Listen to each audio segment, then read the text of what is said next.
नमस्कार दोस्तों।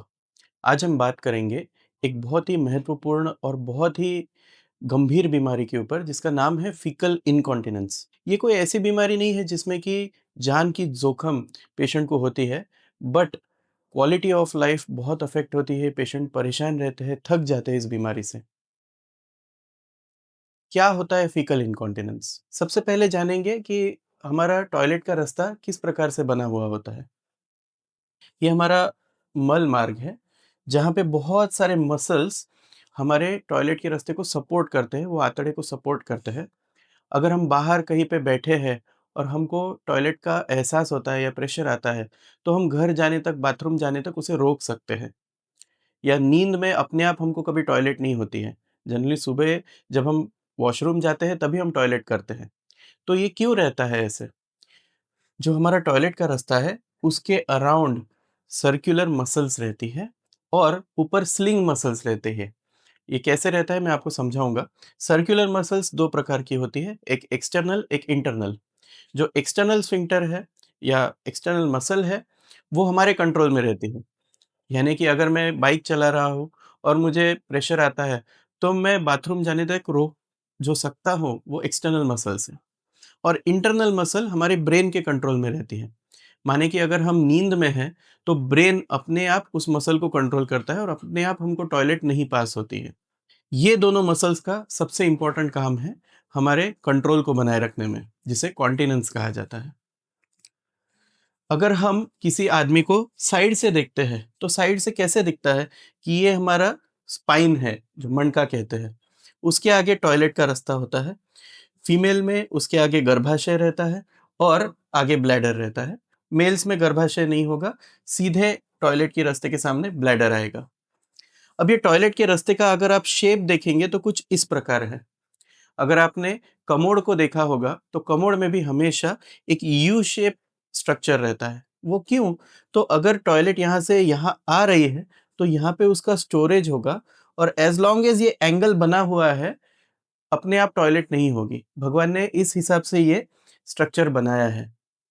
अब इनकॉन्टिनेंस में क्या होता है, ज़्यादातर लोगों में ये एंगल चेंज हो जाता है। जिस एंगल के बारे में हम बात कर रहे थे, ये जो एस शेप है, ये चेंज हो जाता है।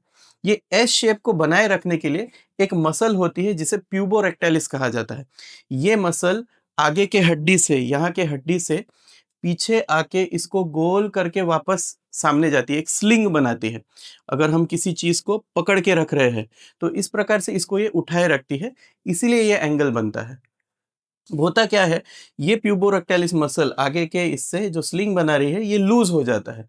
आइदर वो मसल वीक हो जाती है या उसमें कोई टेयर हो जाता है, बट जिस भी कारण से वो लूज हो जाती है, तो ये जो एंगल ऐसा बनना चाहिए, ये ऑलमोस्ट स्ट्रेट हो जाता है, बहुत कम हो जाता है।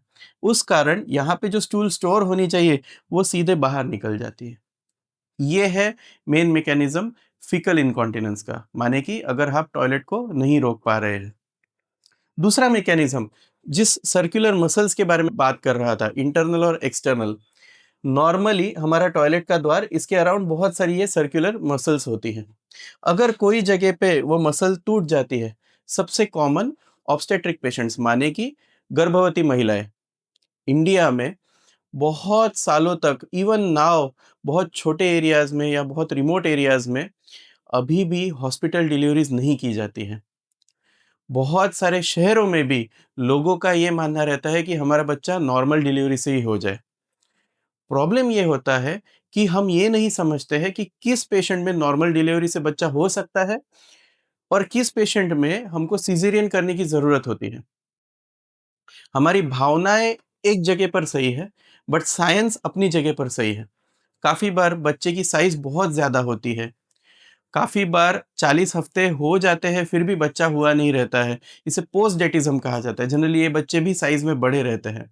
या फिर जो महिला है, उसका जो गर्भाशय का रास्ता है, उसके आजू-बाजू का जो बोन्स है, वो बहुत छोटे रहते हैं। उस वजह से बच्चा नीचे पास नहीं हो सकता है। ऐसी डिफ़िकल्ट कंडीशंस में अगर ये डिलीवरी की जाती है, तो there is a high chance कि प्रेशर की वजह से ये मसल भी फट जाए, जो कि उसके पीछे रहता है। ये मसल फट जाता है, ज़्यादातर इंडियन महिलाएँ कंप्लेंट नहीं करती हैं। हमारे ओपीडी में काफ़ी बार ऐसे पेशेंट्स आते हैं कि 20 साल पहले, 25 साल पहले आखिरी बच्चा हुआ था, डिलीवरी हो गया था। अभी 50s और 60s में महिलाएँ हमारे पास आ रही है कि हम 15-20 साल से टॉयलेट रोक नहीं सकते हैं, बट शर्म के कारण हम हमारे फैमिली के साथ ये शेयर नहीं करते या आज तक मैंने कोई फरियाद नहीं की। और अभी हमारे बच्चे बड़े हो गए, समझदार हो गए, तो वो हमको ओपीडी में लेके आए हैं कि अभी तो एटलीस्ट उसका ट्रीटमेंट हमने करना चाहिए। शर्म के कारण बोलिए, समाज के कारण बोलिए, इलिटरेसी के कारण बोलिए या जस्ट बिकॉज़ महिलाएँ इतनी सहनशील होती है, ये कंप्लेन नहीं करती है और इंडिया में ख़ास तौर पर ये स्फिंक्टर इंजुरी और उसके कारण होने वाला इनकॉन्टिनेंस बहुत कॉमन है।